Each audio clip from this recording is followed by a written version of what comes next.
Welcome to Time Ball Games. I'm ELD, here to ask you for help in growing the channel.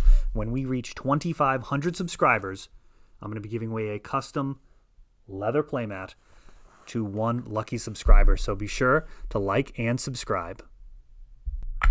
Welcome to Time Vault Games. This is Fast Effect Double Speed Magic the Gathering, and here I'm actually on camera facing off against the Atog Lord himself, Rich Shea, on Underworld Breach. This is a throwback game when Breach was still in the format, one of the most busted combo decks we've ever seen.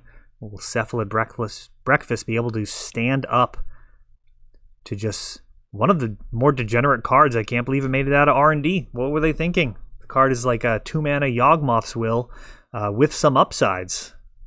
We've got a Ponder here. Cavern of Souls, along with Aether Vial, makes much of what Cephalid Breakfast is going to be doing here uncounterable.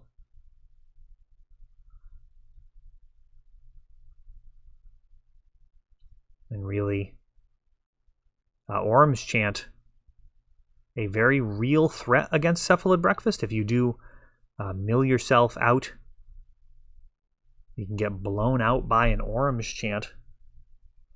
Being unable to dread return, got to be careful. A Nomad in core. End step.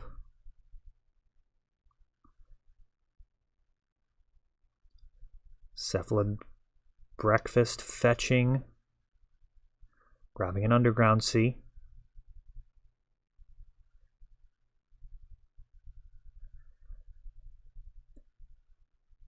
And Cabal Therapy sees a hand with Enlightened Tutor and Orm's Chant and Brain Freeze along with a Teferi.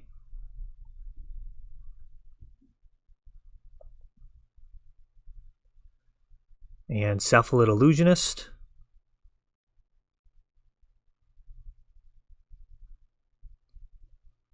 And this is a mess. The combo is on the board. Orm's Chant can stop the Dread Return from becoming a thing.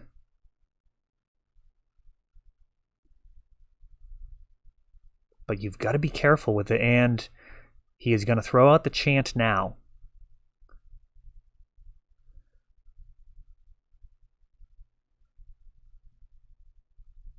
So no more spells here for Cephalid Breakfast if this Orm's Chant resolves.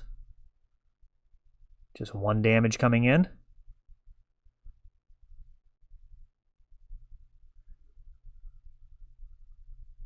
And boy, it kind of looks like 1 mana shy.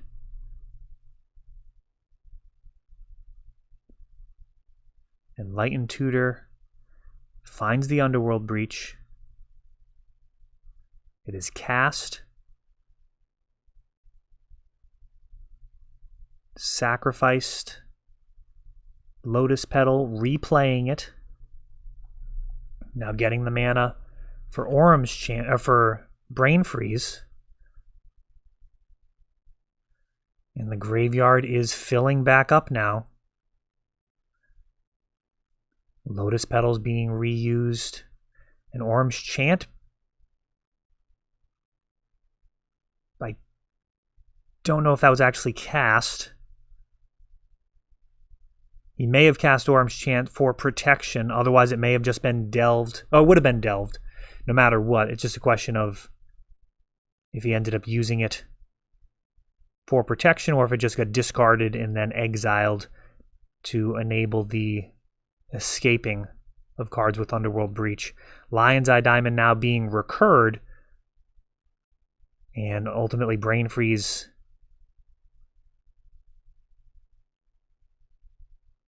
Thassa's Oracle with no cards left. And that is going to do it. No counterplay there for Cephalid Breakfast, which does play Thassa's Oracle itself, which could have been an interesting situation. I guess if I had Thassa's Oracle, that game was over anyways, because I would have been able to do it on my turn, thanks to the Aether Vial. So nothing really to fear there, as Underworld Breach picks up game number 1. Let me know if you ever played Breach in Legacy while it was legal. What did you play it in? Was it this Brain Freeze combo deck? Did you try playing it in Delver? Did you think it needed to go? I think most people in general felt like it was a mistake of a card and just a little bit too ridiculous to be left around in the format. I was surprised they printed it, but it doesn't seem to have been a problem in all the formats. They just don't have the same type of support that we do. Lion's Eye Diamond is a heck of a Magic card and has seen a huge spike over the last few months in particular. I think a big part of the spike actually has to do with casual players. I've been seeing a lot of Commander players kind of finishing off some of the more hard-to-get cards in things like Lion's Eye Diamond.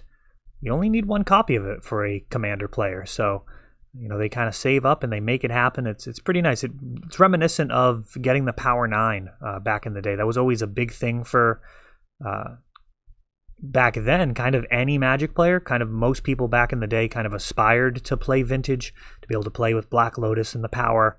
Even if it wasn't their primary format, it was still a really fun format, and having the ability to do that is something that people really valued, and kind of checking off those cards one at a time was a really cool thing. We see that a little bit now in Legacy with people collecting perhaps their 40 dual lands or whatever they think their set of dual lands should look like, Legacy staples. But, when it's only one copy, it's a very different thing. We've got a Tormod's Crypt and a Shuko coming out here.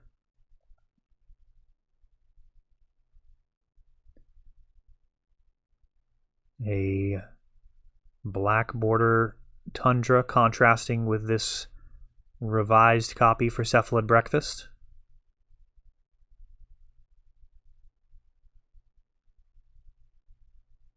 And Cavern of Souls into the Cephalid. Shuko hooking it up. Narcomoeba coming in. Dread Return and another Narcomoeba. The third Narcomoeba from here on out. It's just going to be a matter of getting a Cabal Therapy. Once a Therapy shows up, it's going to be time to take a crack at that hand and just move on, as this is just going to be a win. And that looks like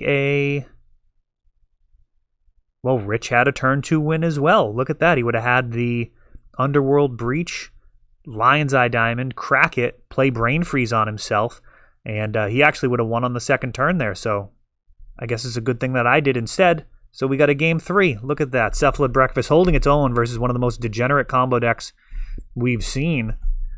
I don't think any of the pieces in Breakfast are in danger of being banned, so maybe this is a better deck than people might think. We'll see. Cephalid Breakfast is definitely hard for people to play against, not only because it's a combo deck. You'll find, in general, people don't play their best Magic against combo decks, largely because their personality starts to get involved. People have different measures of risk aversion, and no place is that really more on display in Magic than when people play against a combo deck. People sometimes genuinely feel the negative emotion of their opponent killing them, particularly if it's because of a mistake that they made or something that could be perceived to be a mistake. And they just really kind of feel the weight of that, and that affects their decisions. Taking risks feel much, much worse to those people. So if you are a person that kind of feels bad when you lose, playing against combo can be very, very difficult, and that's one of the tougher things to master, is to be able to try and play your best Magic even when you're playing against combo, even when you might have to take a line that's going to end up being somewhat disastrous if it goes sideways. If it's statistically the right move, you got to kind of take the risk, even though for you personally you might feel that loss that much more intensely. And Rich able to lead out with a Tundra into a couple of Ponders, one off of a Lotus Petal, really spent a bunch of time sculpting his hand. We've got Tormod's ×2, and that actually could do some damage here versus Breach combo. Tormod's not the best card versus Breach. but it could potentially do some containing.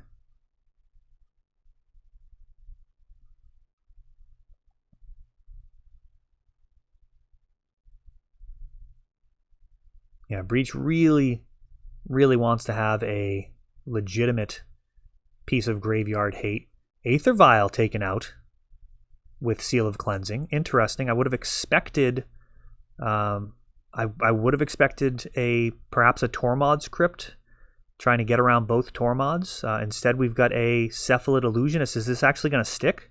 No, it gets Force of Will, pitching Brain Freeze, Force of Will back, and the Illusionist is on board here. Another Force of Will drawn.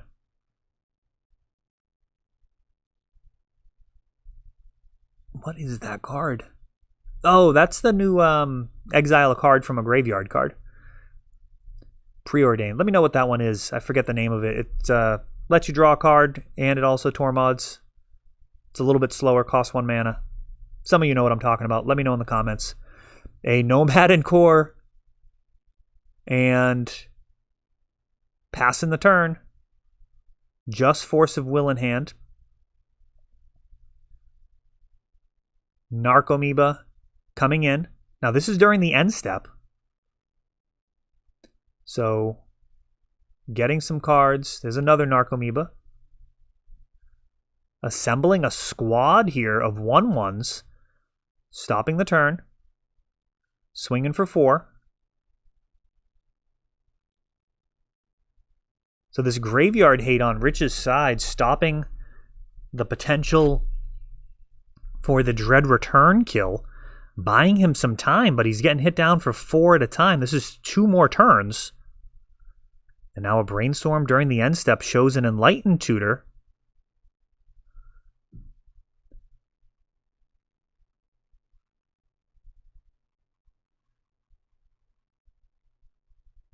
Just making sure that he can't get milled. That is actually the mark of a veteran player. Rich, pretty familiar with the combo, but just making sure, recognizing that mistakes can be made when you've got too much hubris to read the darn cards. Cephalid Illusionist is a card that he probably hasn't had to consider very often. Ooh, an Abeyance. Abeyance could buy a window here if Rich can find the rest of the combo, but these 2 Tormod's Crypts right now really proving to be a big problem.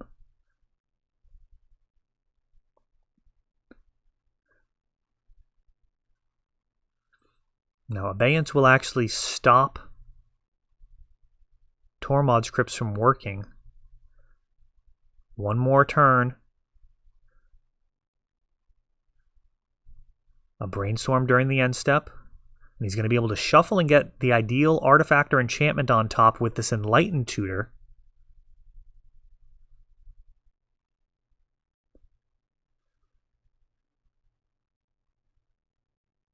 This pair of Tormod's Crypts really proving to be a big problem. He did have a Seal of Cleansing, which could have stopped a single Tormod's Crypt. But the presence of this second Tormod's has proved to be a big problem here for Breach. Instead, needing to go after the Aether Vial, which ultimately did very little to stop Breakfast. I mean, the most expensive creature in the deck is 2 mana, so I mean, Aether Vial definitely does work making things uncounterable. But in terms of getting the creatures into play, I mean, you're able to cast them pretty routinely.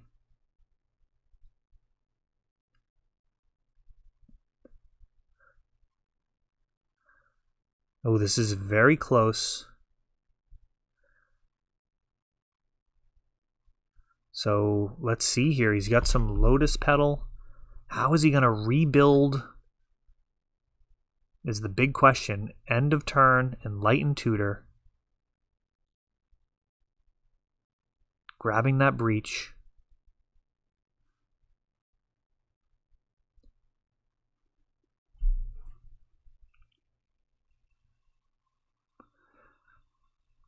The Abeyance can stop the Tormod's Crypts, but it won't prevent the first activation, getting rid of the existing graveyard.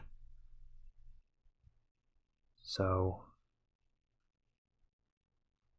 drawing, and gonna have a mystery card.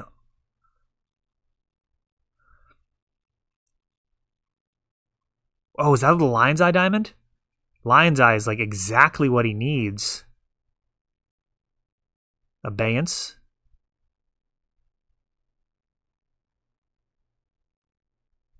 Oh, and there's a Force of Will. I think Lion's Eye was literally the exact card he needed, but Force of Will still shut this down. The Tormod's now just too much. Tormod's Crypt being used in response to the Underworld breach. Still have another Tormod's on board, and what a great game. Two perhaps equally powerful combo decks battling here in Underworld Breach versus Cephalid Breakfast. I hope you enjoyed that one as much as I did. That is all for this one, but don't worry, there is a lot more. You can check out our older videos, and we're always putting out new videos from ELD's Time Vault Games in Bellingham, Massachusetts. If you want to help the channel, of course, you can like, subscribe, share, tap that notification bell so you can know the next time our new videos come out. Thanks for watching.